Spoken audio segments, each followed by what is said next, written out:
changed. Why do you call Goober's kitties no-neck monsters? Because they've got no neck. Isn't that a good enough reason? Don't they have any necks? Well, invisible. Their fat little heads set in their fat little bodies without a bit of connection. I don't know where their voice boxes are located since they've got no neck. Boy, I was so nervous at that table tonight. I thought I'd throw back my head and utter a howl that you could hear across the Arkansas border. I said to your charming sister-in-law, I said, say, honey, well, why don't you feed those precious little things at a separate table with an oilcloth cover? They make such a mess, and that lace cloth looks so pretty. Why, she gave me enormous eyes, and she said, on Big Daddy's birthday, why, he would never forgive me. Well, I want you to know that Big Daddy hadn't been there 2 minutes before them 5 no-neck monsters started slobbering and drooling all over their food. Before Big Daddy throws down his fork and says, Goober, why don't you set them pigs at a trough in the kitchen? I swear I simply could have died. But think of it, Brick. They've got 5 of them, and number 6 is coming. Well, they brought the whole bunch down here like animals to display at the county fair. They have those children doing tricks all the time. Junior, why don't you show Big Daddy this? Why don't you show Big Daddy that? Say your piece for Big Daddy, sister. Brother, why don't you show Big Daddy how you stand on your head? Show your dimples, sugar.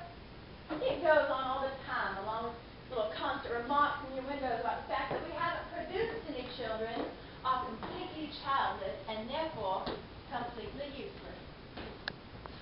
Of course, it's comical, but it's also disgusting since it's so obvious what they're up to. What are they up to, Maggie? You know what they're up to. Well, I'll tell you what they're up to, old boy of mine. They're up to cutting you out of your father's estate. And now that we know that Big Daddy's dying of cancer. Do we? Do we know that Big Daddy's dying of cancer? Got the report just now. Oh. Yeah, got the report just now. It doesn't surprise me, baby. I recognized the symptoms as soon as we got here last spring. And I'm willing to bet you that brother man and sister were pretty sure of it too. Why are you looking at me like that? Like what, Maggie? Like the way that you were just looking at me before I caught your eye in the mirror? I don't know how to describe it, but it froze my blood. I've caught you looking at me like that so often lately. What are you thinking of when you look at me like that? I wasn't conscious of looking at you, Maggie. Well, I was conscious of it. What were you thinking? I don't remember thinking of anything, Maggie. Don't you think I know that? Well, don't you think I know that... Know what? That I've gone through this hideous transformation.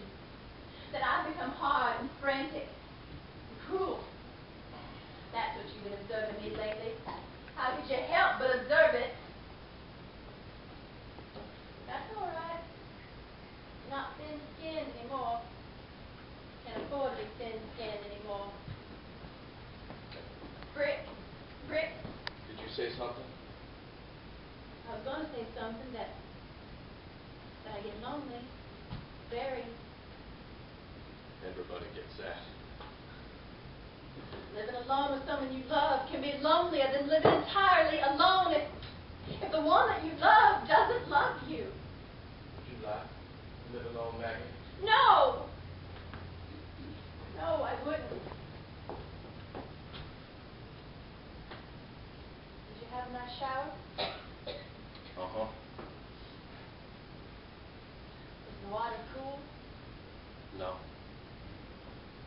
But it made you feel pretty fresh, huh? Fresher?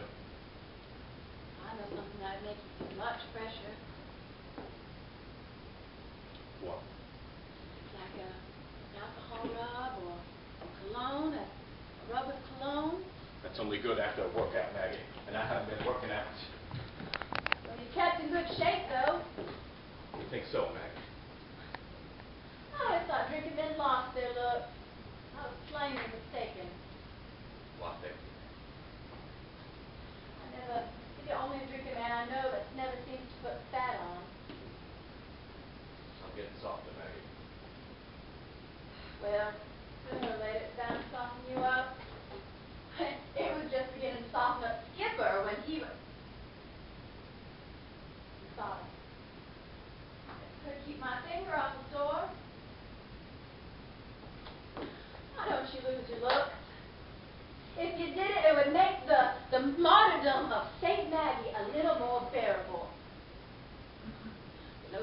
goddamn luck.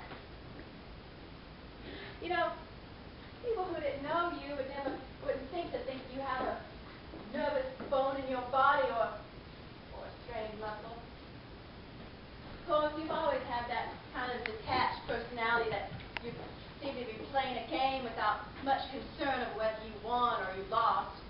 Now that you stopped playing that game, well, you haven't quit. You just stopped playing. You've got that rare sort of charm that only happens in the very old or helpless dead people. The charm of the defeated. You were so cool. So cool. So inwardly cool. You are a wonderful lover. Such a wonderful person to go to bed with. And I think mostly because you were indifferent about it. Isn't that right? You never did have any anxiety about it. You just did it naturally, smoothly, softly, with complete confidence and perfect calm. Well, much like opening a door for a lady or seating her at a table without giving any expression to any longing for her.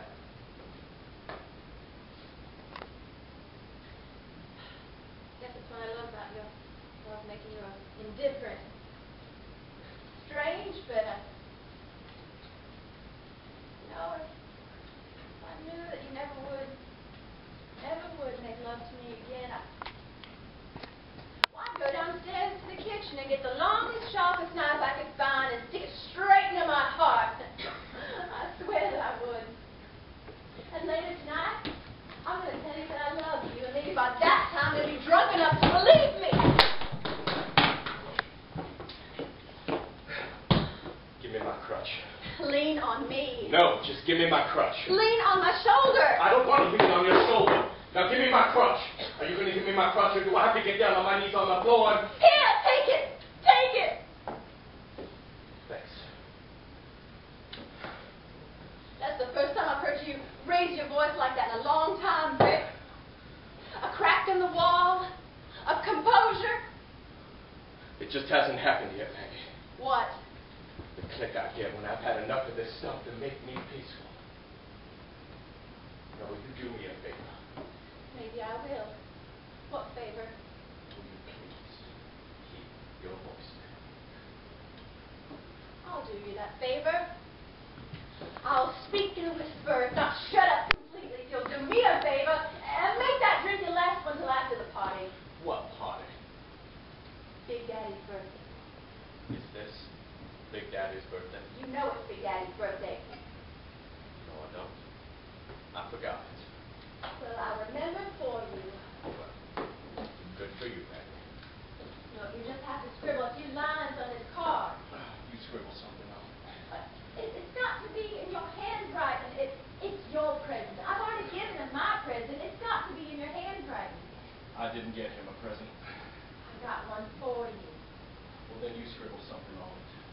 And make him think you didn't remember his birthday? I didn't remember his birthday. Well, you don't have to prove you didn't. I don't want to fool him about it. Just write, love Brick, for God's sake. No. You've got to. I don't have to do anything I don't want to do. You keep forgetting the circumstances on which we agreed to stay on living with each other. I'm not living with you. We occupy the same cage. You've got to remember the conditions we agreed upon. They're impossible conditions. Then why don't you just go... Hush! Hush! Is somebody there? Is somebody at the door? Rick? Rick? Is this thing yours? Why, it's a woman. That is my Diana trophy. I won it at an intercollegiate archery contest at the old Miss Taylor. It's a mighty dangerous thing. Leave exposed around the house full of normal red-blooded children attracted to weapons.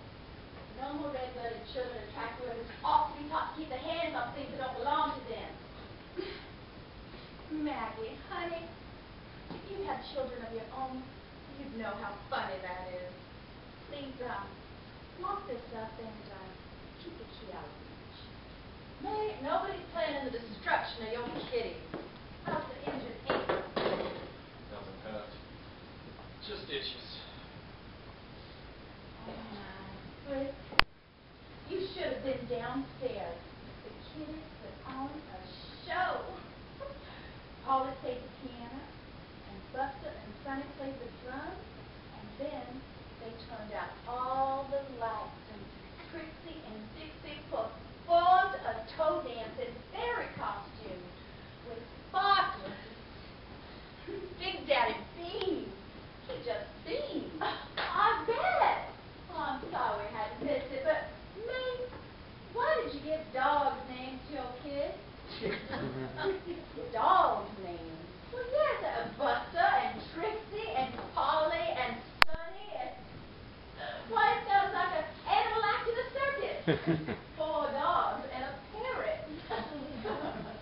Maggie, honey, why are you so catty?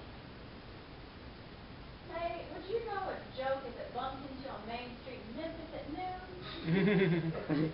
You know the names of my children. Buster's real name is Robert, Sonny's real name is Saunders, Trixie's real name is Marlene, and Dixie's real...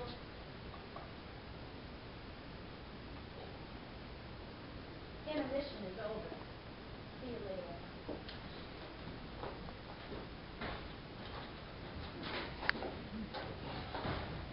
I wonder what Dixie's real name is anyway. Maggie, why are you so catty? I don't know. Why am I so catty? Because I'm consumed with envy and eaten up with longing?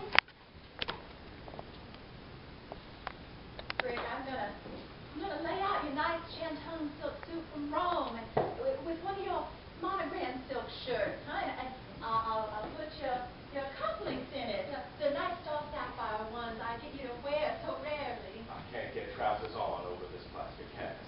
You can, I'll help you. I'm not going to get dressed, Maggie. You put on a pair of pajamas? Yes, I'll do that, Maggie. Well, thank you. Thank you so much. You're welcome. Don't mention. Rick, how long does this have to go on? This punishment. Haven't I done time enough? Haven't I served my term? Can't I apply for a pardon? Maggie, lately your voice sounds like you've been running upstairs to warn everybody that the house is on fire. No wonder. No wonder. You know what I feel like, Rick? You know what I feel like all the time? All the time I feel like a cat on a hot tin roof. Then jump off the roof.